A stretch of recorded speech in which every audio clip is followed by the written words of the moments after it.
সবাইকে ঈদে মিলাদুন্নবী জশ্নে জুলুসের দাওয়াত রইল। হে সুন্নি ভাইরা, আপনারা অনেকে জুলুসে আসেন, কিন্তু আপনারা জানেন না এই জুলুসে থাকা খানার ব্যবস্থা সব কিছুই আছে। তা আজকে এই ভিডিওর মাধ্যমে আপনাদেরকে জানিয়ে দিব কোথায় গেলে আপনারা থাকতে পারবেন, একদম ফ্রিতে খাবার খেতে পারবেন। তো চলেন ভিডিওটা শুরু করা যাক। সকল সুন্নি ভাইদের কাছে একটাই রিকোয়েস্ট, এই ভিডিওটা যদি সামনে পান অবশ্যই শেয়ার করবেন।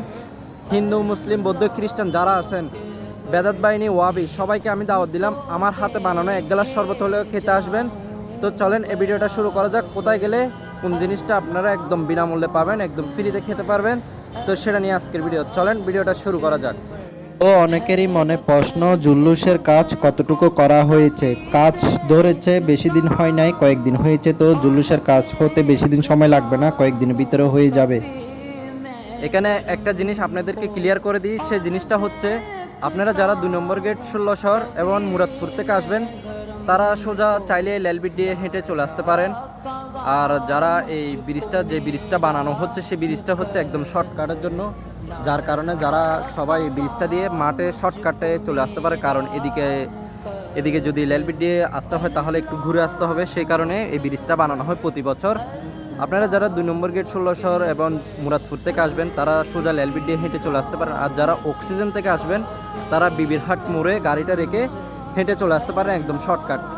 আপনারা অনেকেই জুলুসে আসেন, কিন্তু এখানে বড় খাদেম যারা রয়েছিলেন আগের, তাদের কিন্তু অনেক মাজার রয়েছে, অনেক কবরস্থান রয়েছে, তাদের কবরে কিন্তু আপনারা অনেকেই জিয়ারত করেন না। তো আপনারা চাইলে কিন্তু আশেপাশে যতগুলা ছোটোখাটো মাজার এবং খাদেমদের কবর রয়েছে, এইসব কবরস্থান এবং খাদেমদের কবরে আপনারা চাইলে জিয়ারত করতে পারেন। আর আপনারা যদি এইসব মাজার খুঁজে না পান, অবশ্যই আপনারা যে মাদ্রাসার রাস্তাটা রয়েছে, রাস্তা ধরেই পাশে দেখবেন একটা গলি রয়েছে, সেই গলিতে কিন্তু এইসব সবগুলা মাজারের অস্তিত্ব খুঁজে পাবেন। তো আপনারা যারা আসবেন অবশ্যই এইসব মাজারে কিন্তু অবশ্যই সবার জন্য দোয়া করে যাবেন। এখনো কিন্তু রাস্তার কাজ ধরা হয়নি, রাস্তার কাজ বাকি রয়েছে, যার কারণে আগে বাস দিয়ে করা হতো, যার কারণে সময়টা একটু বেশি লাগতো। এখন কিন্তু অ্যাঙ্গেল দিয়ে করে, যার কারণে অল্প সময়ের মধ্যে করে ফেলা যায়, যার কারণে এখনো কাজ ধরেনি, কয়েকদিনের ভিতরে ধরে ফেলবে ইনশাল্লাহ।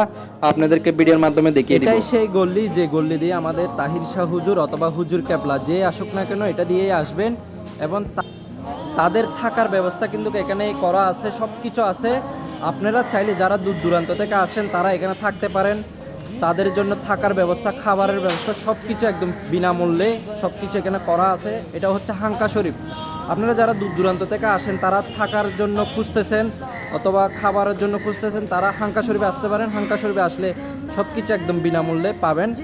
তো সকল সুন্নি ভাইরা যারা আছেন, এই ভিডিওটা শেয়ার করে সকল মানুষদের কাছে পৌঁছে দিবেন, যাতে তারা আসলে তারা সব কিছু জানতে পারে, বুঝতে পারে। সেই জন্য আমি এই ভিডিওগুলো বানাচ্ছি, যাতে হাঙ্কা শরীফে তারা থাকার ব্যবস্থা, খাবারের ব্যবস্থা সব কিছুই আছে যারা দূর দূরান্ত থেকে আসবে তাদের জন্য।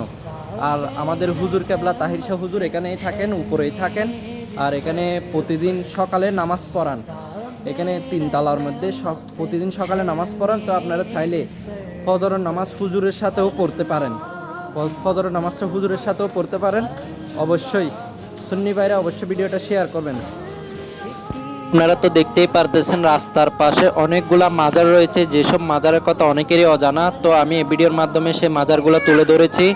তা আপনারা অবশ্যই এই মাজারগুলোতে সবাই আসবেন, জিয়ারত করবেন। আর আপনারা রাস্তার পাশে, প্রতিটা রাস্তার পাশে কিন্তু ওযু কালামের জন্য ব্যবস্থা রয়েছে। অবশ্যই আপনারা যদি ওযু কালামের জন্য কোনো কিছু খুঁজে না পান, তাহলে পুকুরও আসতে পারেন। পাশে একটা পুকুর রয়েছে, সেই পুকুরও আসতে পারেন।